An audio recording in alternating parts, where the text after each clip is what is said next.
Oke, di sini saya akan mengisi webinar bertema desain portofolio yang menarik hanya menggunakan Canva. Nah, sebelumnya pasti pada sudah kenal Canva kan ya, apalagi kegunaan, manfaat, fitur yang ditawarkan banyak sekali, terutama untuk membantu kita para mahasiswa ini ya. Nah, di sini kita akan membahas Canva yang akan membantu membuat portofolio yang menarik sesuai keinginan kita sendiri. Sebelumnya kita perkenalan dahulu. Perkenalkan, nama saya Monika Asterina Puspitasari. Saya mahasiswa semester 6 jurusan Sistem Informasi di Universitas Atmajaya Yogyakarta. Nah, saya di sini mengikuti program Kampus Merdeka yaitu MSIB atau studi independen di UI UX di Bisa AI. Nah, di webinar ini apa saja sih yang kita akan bahas? Oke, di sini ada tujuan pembahasan. Untuk yang pertama, mengenal seberapa pentingnya portofolio. Yang kedua, mengetahui penggunaan aplikasi Canva, khususnya untuk membuat desain portofolio yang menarik. Yang ketiga, mengetahui strategi apa saja yang efektif saat mendesain. Yang terakhir, memperkenalkan contoh desain sederhana yang sukses hanya menggunakan Canva. Dan untuk agenda pembahasan hari ini ada satu, pentingnya portofolio, dan pengenalan untuk portofolio. Ketiga, untuk penerapan strategi desain yang efektif. Keempat, contoh desain portofolio yang sukses hanya menggunakan Canva. Yang terakhir, tanya jawab. Nah, di sini kita akan masuk ke agenda pertama, yaitu pentingnya portofolio. Seperti yang kita lihat di sini, ada 2 pertanyaan. Pertama, mengapa portofolio menjadi aspek penting dalam dunia desain? Dan yang kedua, apa dampaknya terhadap karir? Nah, di sini kita mulai dengan posisikan kita sebagai pemula dari pembuatan desain yang masih menjadi pemula ya. Jadi kita masih pemula. Nah, lalu kita di kampus biasanya ingin join di organisasi kan ya. Nah, di organisasi itu kita bingung nih mau pilih divisi apa nih. Terus kesukaan kita nih sukanya yang menyinggung tentang keindahan, terus seni gitu. Nah, pasti kan pengen ke divisi PDD ya, daftar ke PDD atau publikasi, desain, dan dokumentasi. Di situ saat rekrutmen ada mengisi portofolio. Syarat-syaratnya di situ kita harus melampirkan portofolio tersebut. Dan kita ini masih pemula kan ya. Nah, nggak tahu dong portofolio apa saja yang harus dimasukkan. Maka dari itu, di sini kita akan mengenal Canva untuk membantu membuat portofolio yang menarik dan untuk membantu portofolio sukses dapat membantu kita masuk ke divisi PDD tadi. Nah, begitu.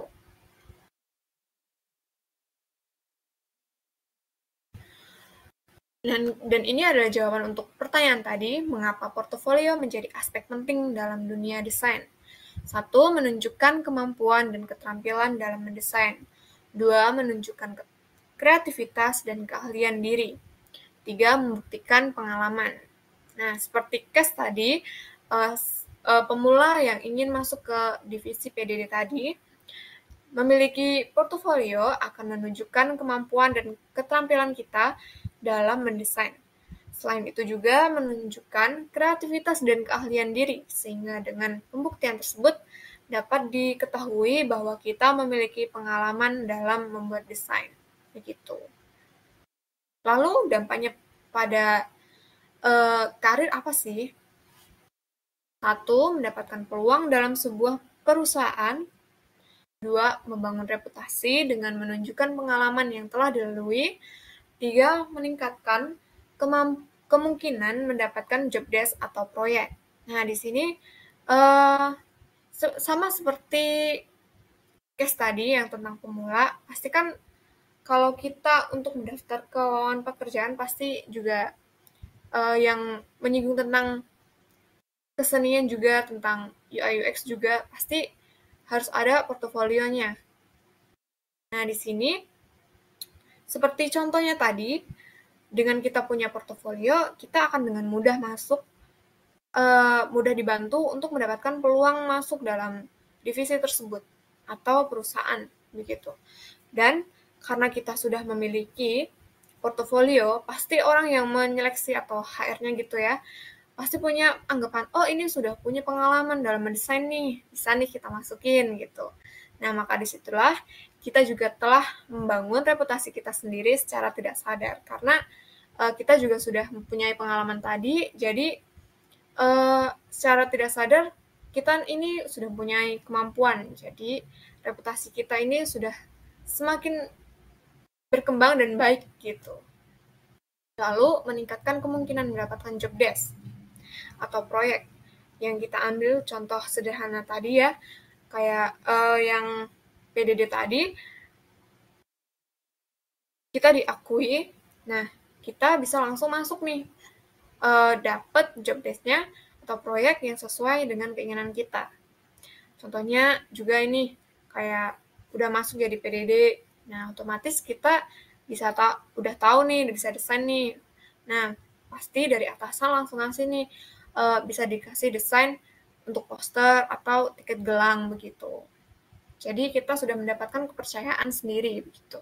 Karena telah punya kemampuan tadi, menunjukkan kemampuan. Lalu bagaimana cara mempunyai portofolio jika masih pemula dalam dunia desain? Sebagai pemula pasti bingung kan? Mau gimana cara membangun portofolio yang kita inginkan? Terus aplikasi apa sih yang cocok buat pemula? Karena kan banyak banget tuh aplikasi desain ya. Jadi kita bingung nih, kalau pemula mau memulainya dari mana? Terus aplikasinya apa aja? Kok ini susah banget ya? Kok ini gitu ya? Pasti kan kita juga bingung nih mau mendesain pakai apa gitu ya. Nah, sekarang kita masuk ke agenda pengenalan Canva untuk desain portofolio. Untuk yang belum pernah kenal Canva, bisa disimak baik-baik ya. Nah, di sini salah satu contoh yang bisa kita ambil adalah Canva untuk membantu desain portofolio kita. Canva adalah aplikasi desain online yang menyediakan berbagai desain grafis, terutama membuat portofolio dengan gratis. Ini juga menjadi alasan banyak orang menggunakan Canva karena bisa membuat desain apa saja dan gratis, begitu ya.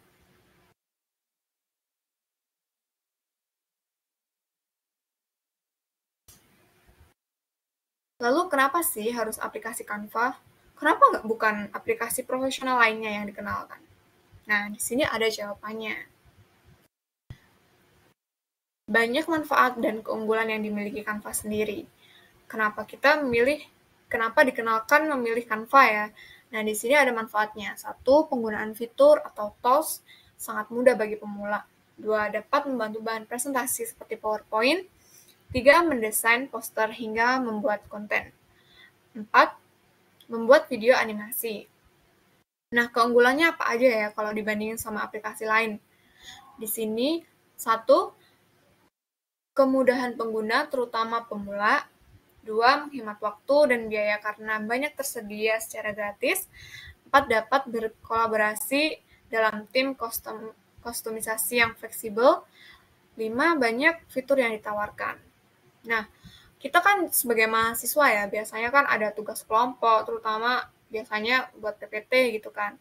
Ini juga bisa menggunakan Canva karena dapat berkolaborasi dengan tim secara real time, sehingga juga bisa menghemat waktu juga karena bisa saling membantu dan menyelesaikan tugas secara bersamaan gitu. Jadi nggak ganti-gantian gitu, langsung di satu tempat begitu.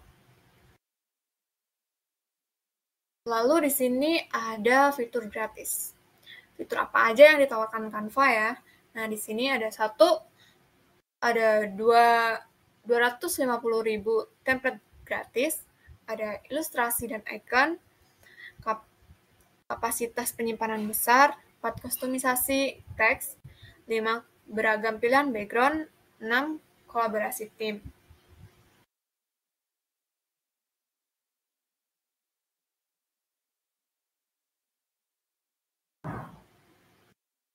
Dan di sini ada contoh-contohnya kayak ingin template gratis nih, ada bisa dicari kayak mau buat presentasi atau bagaimana. Terus di sini juga ada kita buat desain tuh untuk apa aja nih? Ada buat Instagram, ada dokumen, terus story, logo, poster, atau bisa video juga nih, video ilustrasi begitu.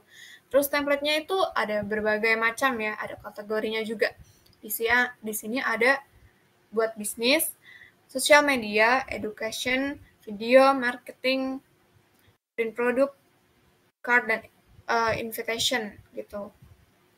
Nah, kenapa harus Canva ya?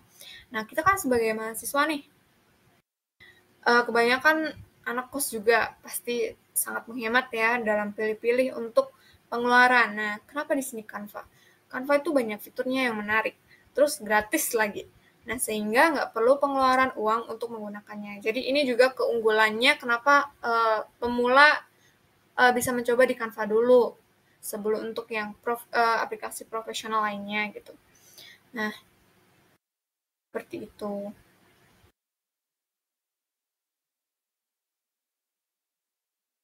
Sebelum membuat portofolio, kita juga harus mengenal cara membuatnya seperti apa.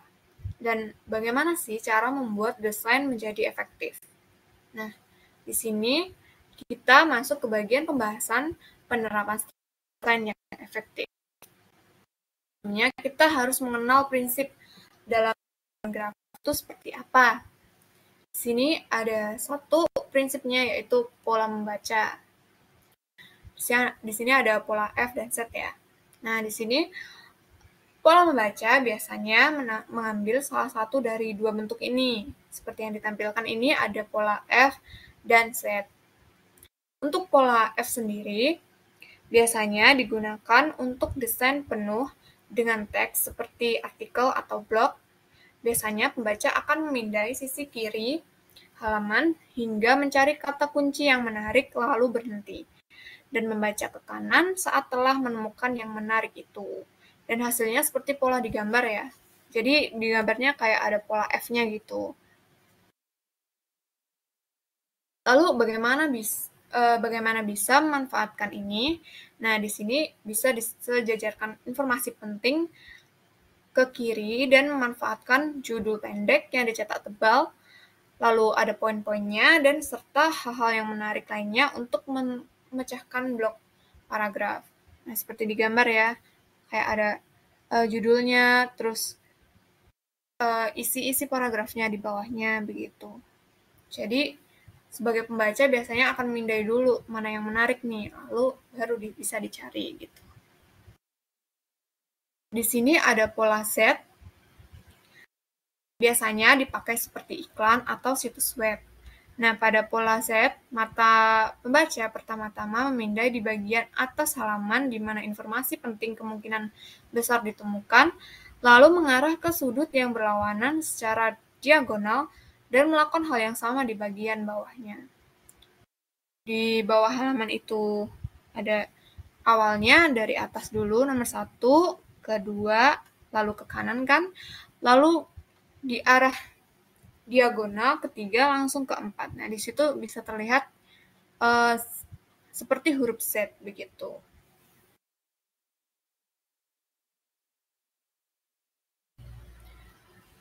Untuk prinsip dalam desain yang kedua ada ukuran.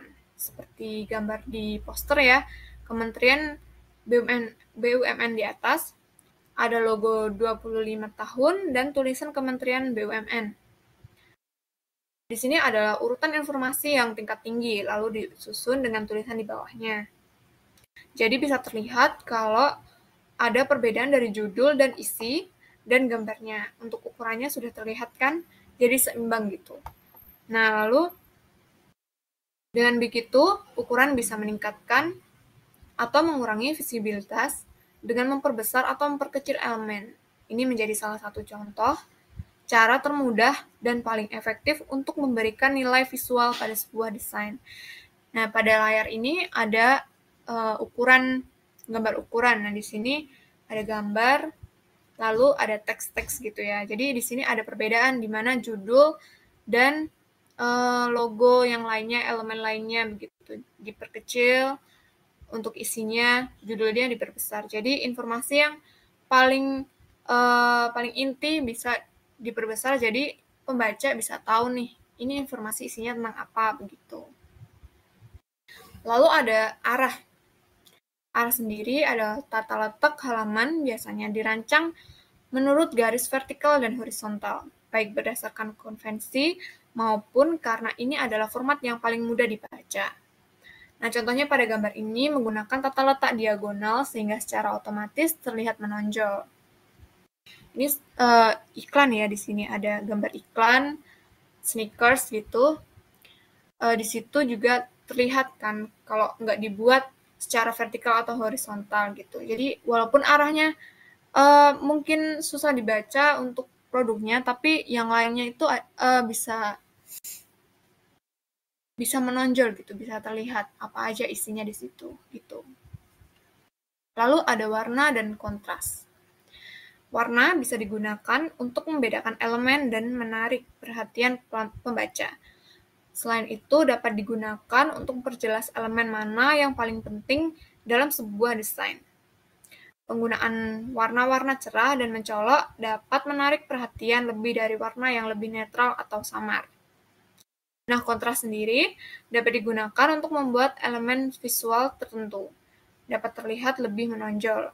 Nah, contohnya pada gambar di layar ini ya, ada uh, ada sepatu dan layarnya kontras dengan putih keabu-abuan, sepatunya merah, jadi bisa menonjolkan sepatunya karena warnanya merah.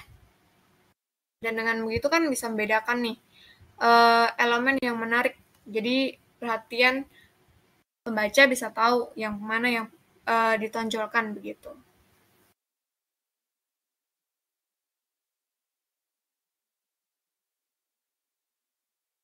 Di sini ada tipografi.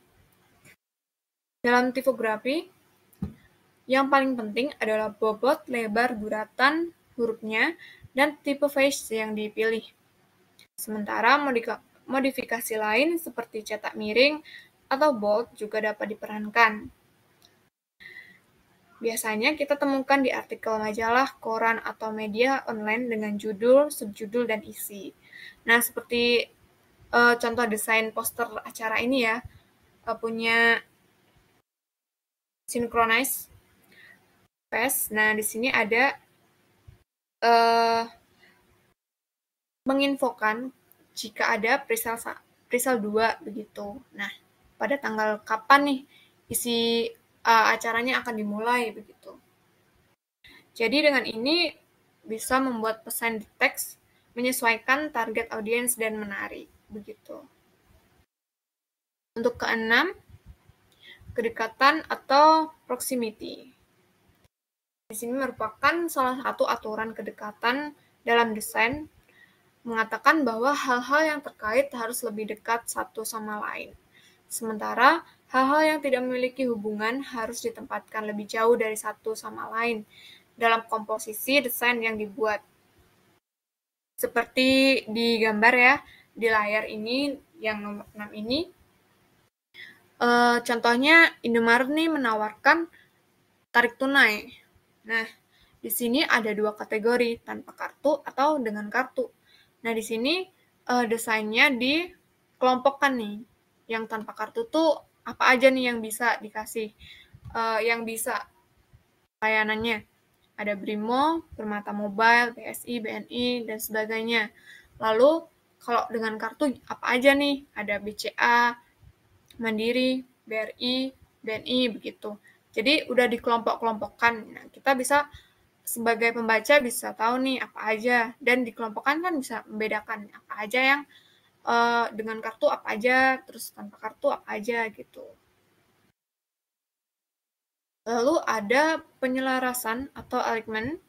Alignment dalam desain grafis mengacu pada penempatan elemen grafis dan teks pada halaman yang sejajar dengan komposisi desain. Nah, alignment ini membantu mengatur elemen desain dan membuat koneksi visual dan membuat pembaca lebih mudah mendeteksi informasi paling penting dari desain. yang kita buat dan meningkatkan keterbacaan. Nah, contohnya pada poster ini ya, poster konser Blackpink. Nah, di sini kan sangat sejajar ya bentuknya, dari teksnya disejajarkan gitu. Dan di sini juga menggunakan prinsip yang ukuran tadi juga. Di sini Blackpink akan tur ke negara apa aja nih. Nah, ini kan ada berbagai negara ya. Nah, tapi di sini juga ada kayak dikelompokkan juga kayak waktunya atau tempatnya yang mau ditempatkan konsernya di mana gitu. Jadi sejajar.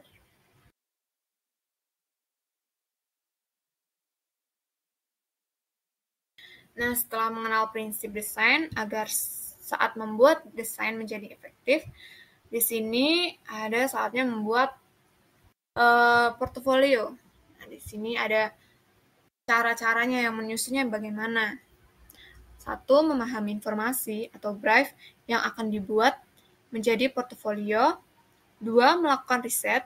Tiga, brainstorming untuk mencari ide. Empat, mencari referensi visual seperti tone dan teknik yang akan diterapkan dalam desain. Lima, merancang sketsa hingga menjadi karya final. Seperti gambar di samping ya, ini adalah contoh portofolio. Nah, di sini awal-awalnya pasti harus mencari nih ide apa yang mau dijadikan video. Terus kita riset mau cari apa gitu. Karena di sini pengen tips merawat nih, merawat apa ya yang enak gitu, yang gampang atau yang bakal audiens tertarik gitu. Di sini bisa dilakukan riset dulu, terus informasi-informasi apa aja yang mau digunakan gitu. Nah, lalu setelah itu kita mendapatkan idenya kan, kita tulis nih apa aja, kayak 5 tips merawat kaktus mini gitu. Nah, di sini ada dalam desain ada gambarnya juga, karena kan tentang kaktus mini, jadi gambarnya tentang kaktus gitu. Nah, kan ada 5 nih tipsnya, terus dijabarin 5 nih. Apa aja, kayak satu, memberikan pencahayaan yang cukup, rutin menyiram dengan benar, pilih media yang tepat, pastikan pot memiliki lubang, terus memberi pupuk secara berkala gitu. Atau nanti ditambahin nih, ada kayak mendeskripsikannya gitu. Yang satunya nih, memberikan pencahayaan cukup tuh gimana nih gitu. Nah, letakkan kaktus mini di sekitar jendela yang menghadap ke selatan dan barat gitu. Jadi bisa dijabarkan juga di bawahnya. Lalu tinggal kita rancang bagaimana mau desainnya dibentuk seperti apa dan kita memilih tone warnanya yang mana gitu. Dan sehingga menjadi karya final seperti ini, seperti gambar ya di kanan ini.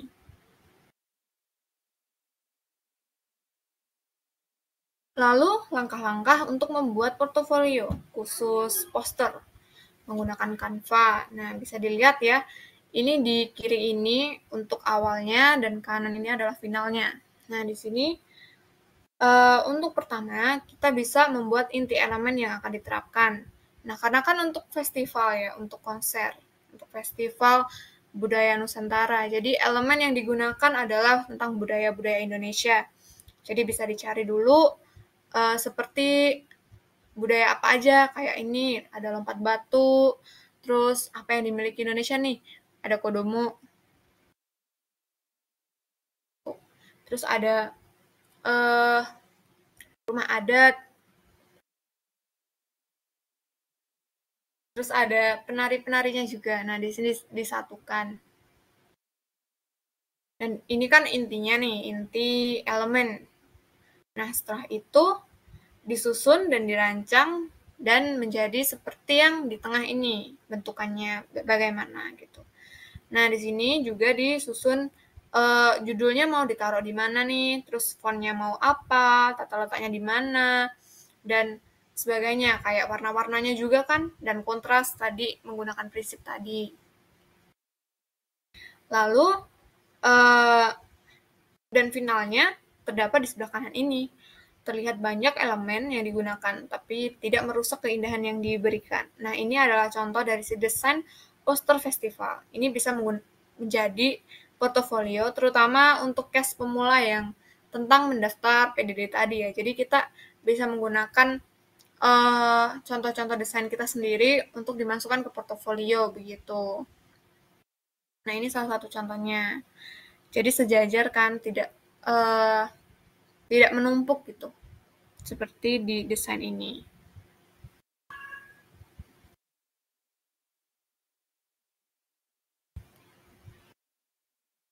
Nah, ini juga ada contoh desain portofolio yang sukses hanya menggunakan Canva.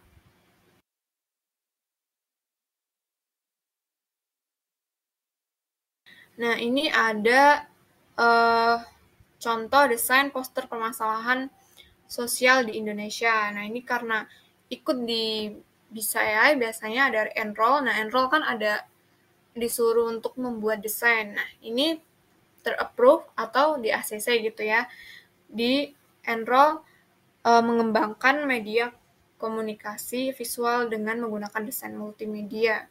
Nah, ini contohnya. Ada pewarnaannya bagaimana, kontrasnya, terus elemen-elemen yang digunakan harus bagaimana, begitu ya. Dan ini hanya menggunakan Canva saja. Nah, ini juga salah satu contoh desain produk cincin manik. Nah, ini ada berbagai informasi yang disampaikan dan sangat mudah untuk dibaca untuk yang tertarik begitu. Karena ada gambar-gambarnya juga, gambar contoh produk apa aja yang dimiliki begitu. Terus informasi yang disampaikan juga mudah dibaca, seperti kayak harganya berapa, terus buka di jam berapa pre-ordernya itu, terus tanggal berapa juga, terus alamatnya di mana untuk bisa mencari produknya begitu ya. Nah, ini juga salah satu contoh desain antarmuka pengguna untuk pet shop. Nah, di sini juga di enroll memahami hierarki visual dan desain ya. Nah, di sini cuma pakai Canva aja bisa buat se-cute atau lucu kayak gini ya. Nah, ini cuma pakai Canva doang. Seperti tadi kayak ada kostumisasi teks ya. Jadi di login ini bisa pakai itu. Lalu untuk elemen-elemennya juga. Di sini juga menampilkan kayak dashboardnya apa aja. Karena kan antarmuka ya. Jadi login dulu, terus ke dashboard, lalu bisa ke usernya. Usernya di detail user tuh apa aja gitu isinya. Bisa terlihat seperti di layar. Nah, ini juga salah satu contoh pembuatan video menggunakan Canva.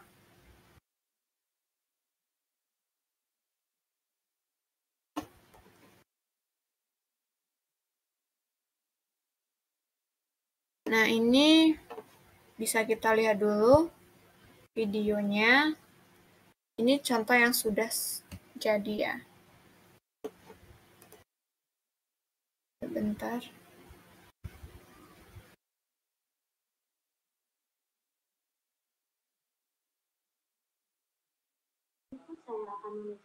Nah, ini contohnya. Kita bisa lihat. Ini contoh hanya menggunakan Canva saja.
Nah, ini juga salah satu contoh membuat desain video dengan menggunakan Canva saja ya.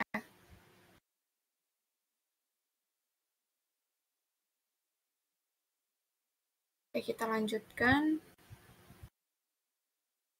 Nah, kalau ingin mempelajari lebih lanjut cara membuat video, bisa ikuti webinar selanjutnya ya, cara membuat video menggunakan Canva gitu. Ini seperti ilustrasi begitu ya. Jadi awalnya kita juga harus mencari apa yang mau kita buat, seperti ide-idenya apa saja, lalu kita tuliskan, kita rancang isinya apa saja, lalu kita bisa langsung mendesain di Canva-nya, begitu.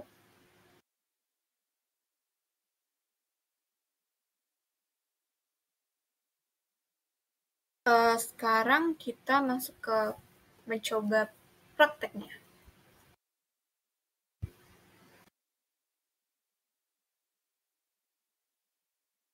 Untuk langkah-langkahnya bisa seperti ini ya. Nah, karena kita ingin membuat poster, kita bisa membuka khusus poster.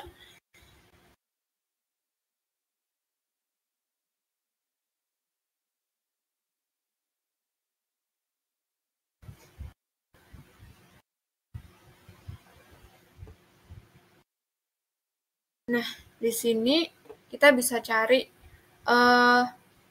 apa saja ya yang mau kita buat jadi portofolio gitu. Nah, misal ini mau pre-order.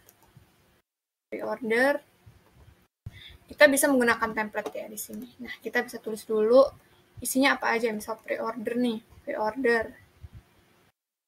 Kalau kita udah menemukan kata kuncinya, biasanya langsung bisa tertampil isinya apa saja di sini. Karena di sini template, jadi kita bisa pakai dengan mudah ya untuk membuat desain. Karena juga free, kita bisa mencari lebih mudah lagi gitu.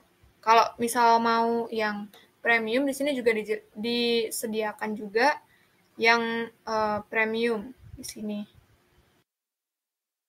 Banyak sih.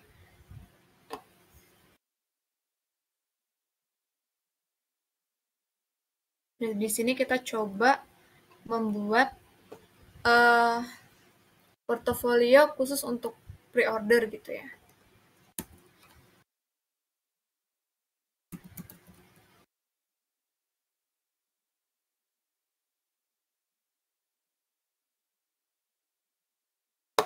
Pre-order kue.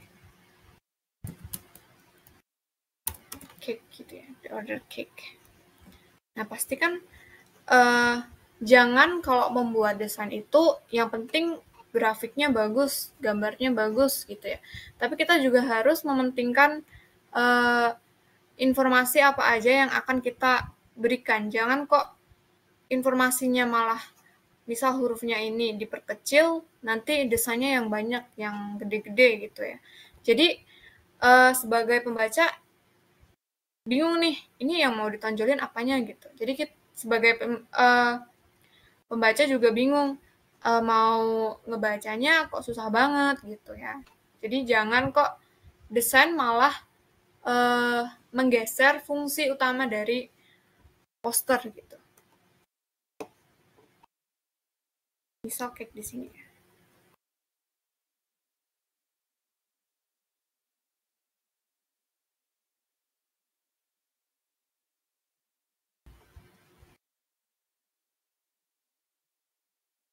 Misal kita buat 3.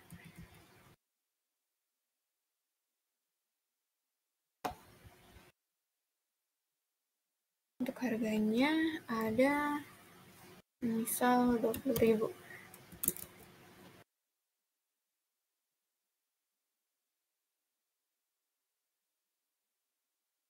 Kalau kita membuat desain, ingat ya, jangan kok grafiknya atau elemennya yang memenuhi. Seperti kayak di presentasi nih. Presentasi malah yang penuh, yang menonjolkan malah desainnya kayak gimana gitu. Harusnya kan isinya yang harus ditonjolkan. Jangan sampai membuat pembaca menjadi salah fokus, gagal fokus, malah lebih melihat ke desainnya daripada isi penting dari sebuah desain begitu.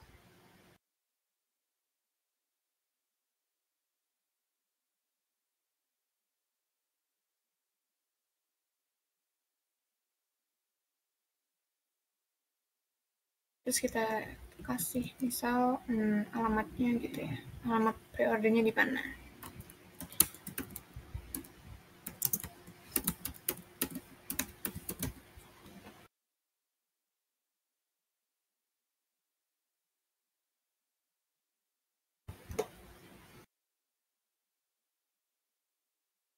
Kalau mungkin kesulitan, ini bisa dikunci gini ya. Jadi ini diperbesar.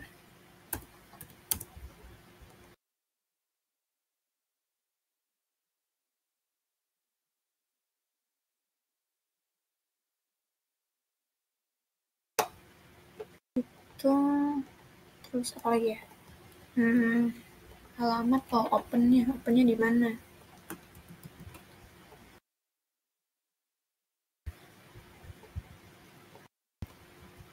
Open jam misal 12 sampai 18.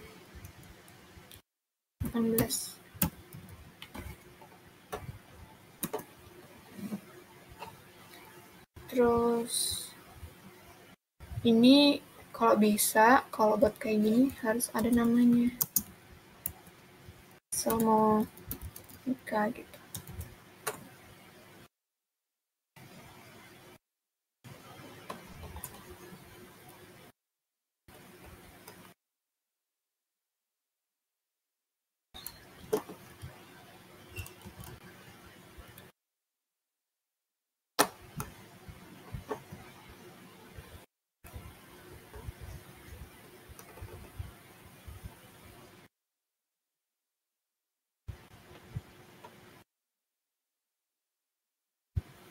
Nah, biasanya begini ya. Lalu di sini tuh biasanya kalau jadi PDD kayak case yang tadi harus mengisikan atau melampirkan portofolio apa aja yang dibuat gitu. Biasanya minimal berapa gitu. Jadi bisa kita mengambil template tapi nggak semuanya. Jadi kita ubah-ubah juga, nggak harus semuanya sama. Jadi kita juga harus punya kreativitas sendiri di sini gitu. Jadi kita langsung ke apa saja di yang pernah kita buat bisa langsung dilampirkan. Nah, ini contohnya ya, begini.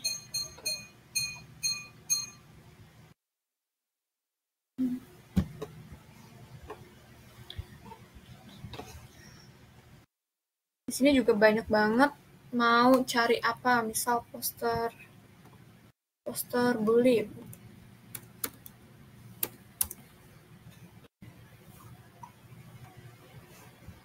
Nah, di sini juga ada banyak banget template yang bisa dipakai. Tapi juga kita juga harus lihat nih, perintahnya apa aja nih isinya. Nggak harus semuanya diambil ya.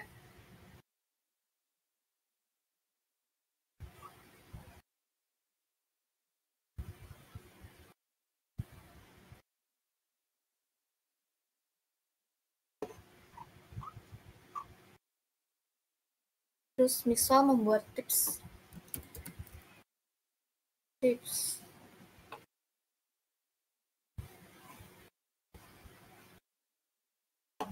Seperti tadi ya, kita harus mencari idenya dulu. Misal mau mencari ide tips apa ya, merawat anggrek gitu. Kita cari dulu intinya.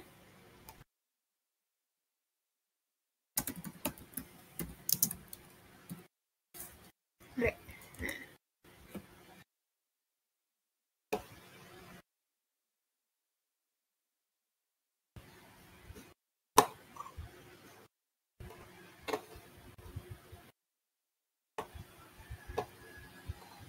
Kita kan sudah tahu ide apa nih yang mau diambil. Nah, di sini juga kita juga harus ambil poin-poinnya yang bisa disampaikan di desainnya.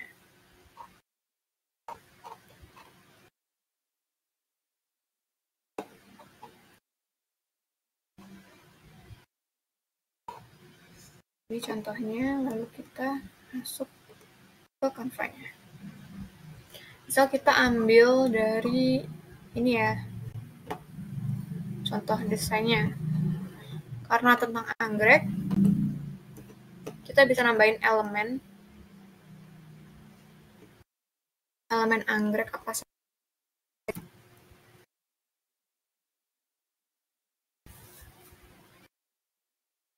Nah, kan banyak banget, jadi kita bisa langsung mengaplikasikannya sesuai keinginan kita. Cara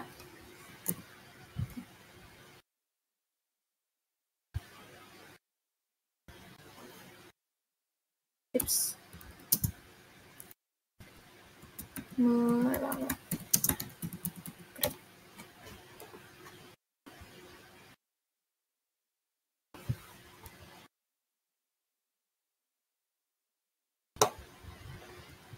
kita ubah tone warnanya karena ini adalah jadi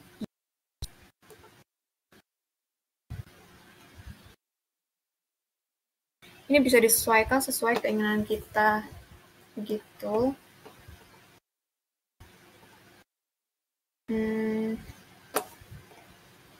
Ini terus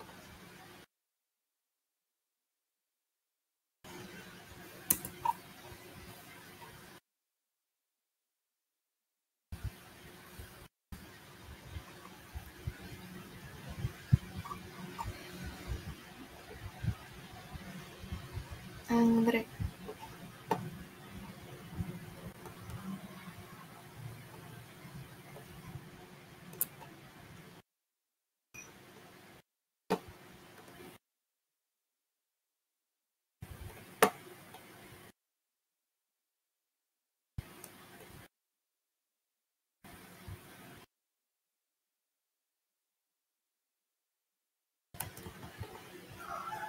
Nah, terus kita bisa isikan apa saja tadi poin-poinnya, seperti perhatikan sinar matahari, ketinggian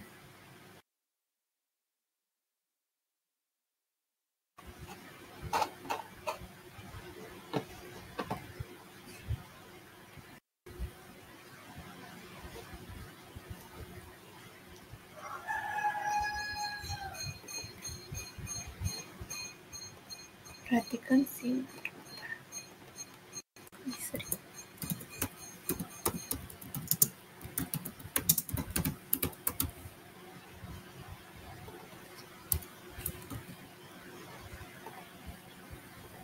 Lalu ketinggian lokasi tanaman, rumah lindung.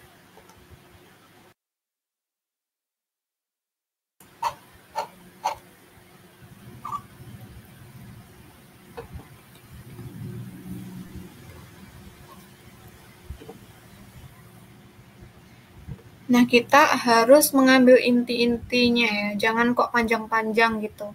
Jadi pembaca pasti kalau panjang males nih, udah bosan. Ini isinya apa sih? Udah males.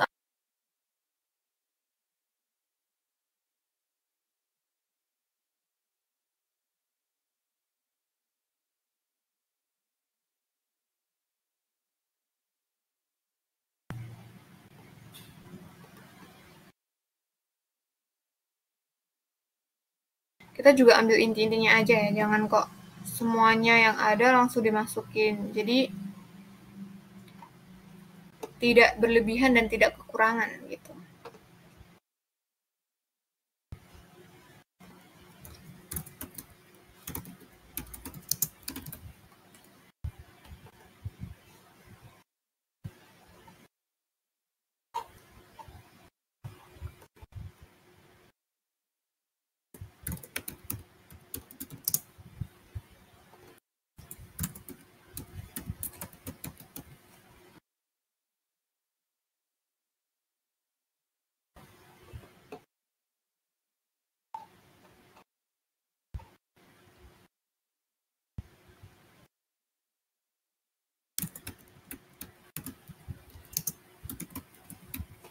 Nah, ini nanti bisa diisi lagi ya. Mungkin ini sebagai contoh aja.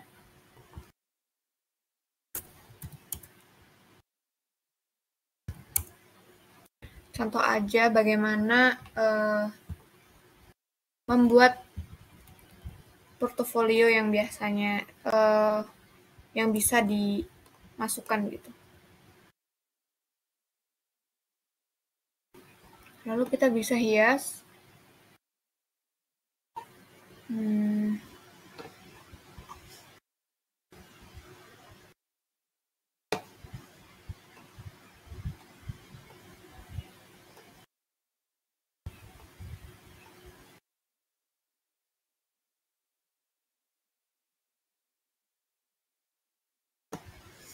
Ingat ya, jangan sampai desain elemen kayak gini ya, misal tuh yang paling ditonjolkan gitu, jangan. Lebih baik harus memperhatikan isinya. Isinya itu jangan sampai tidak terbaca begitu, atau kekecilan nih gitu. Sepertinya ini tidak kontras, terlalu kontras.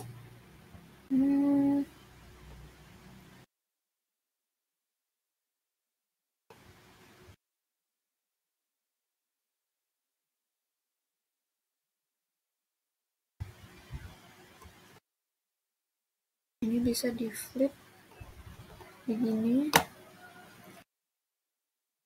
terus mungkin bisa ditambah-tambahin sendiri ya nanti kalau ingin mempraktekannya. Aduh.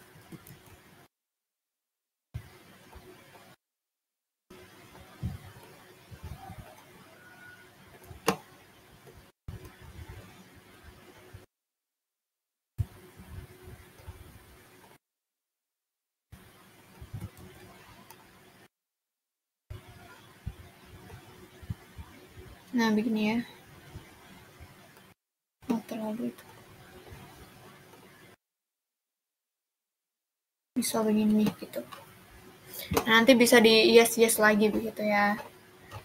Ini bisa dimasukin atau di-apply di seperti case tadi yang tentang pemula yang ingin mendaftar menjadi PDD. Nah, biasanya kan butuh portofolio. Nah, portofolionya kan jadi bingung apa aja sih gitu. Nah, bisa dicari di sini template-nya dan bisa menjadi referensi misal acara.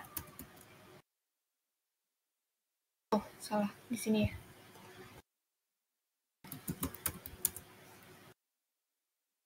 Nah, gini ya. Kan biasanya kalau menjadi panitia di PDD biasanya mau mendesain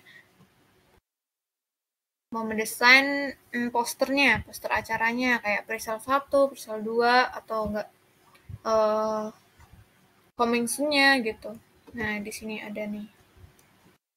Seperti ini. Biasanya akan digunakan.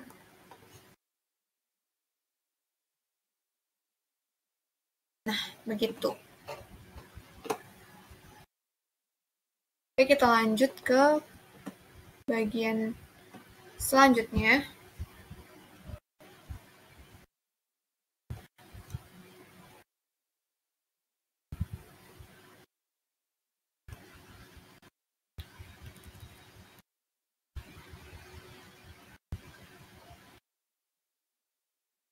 Nah, seperti tadi ya.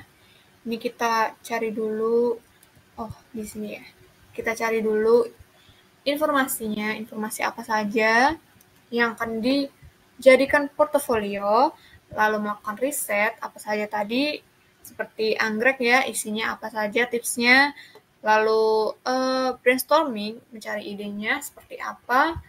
Nah, di sini terlihat juga tadi contohnya seperti tadi ada merawat kaktus. Nah, isinya apa saja begitu. Lalu dijabarkan. Nah, dirancang sketsanya kayak tadi kan, udah merancang lalu menjadi karya final begitu. Kita juga bisa referensi visualnya, kita bisa mencari-cari contoh-contoh desain yang udah pernah di-apply kayak mungkin di Instagram, di Pinterest kan banyak banget itu contoh-contoh poster gitu. Jadi seperti yang kita lihat tadi. Nah, ini contohnya tadi. Oke. Kita sudah di penghujung acara nih webinarnya. Nah, kita telah mengetahui segala manfaat dari Canva. Nah, ini di sini kesimpulannya yaitu memanfaatkan Canva secara maksimal sebagai alat desain yang fleksibel dan mudah serta memperhatikan prinsip dan langkah dalam mendesain, maka pembuatan portofolio yang menarik dapat terwujud. Nah, begitu ya.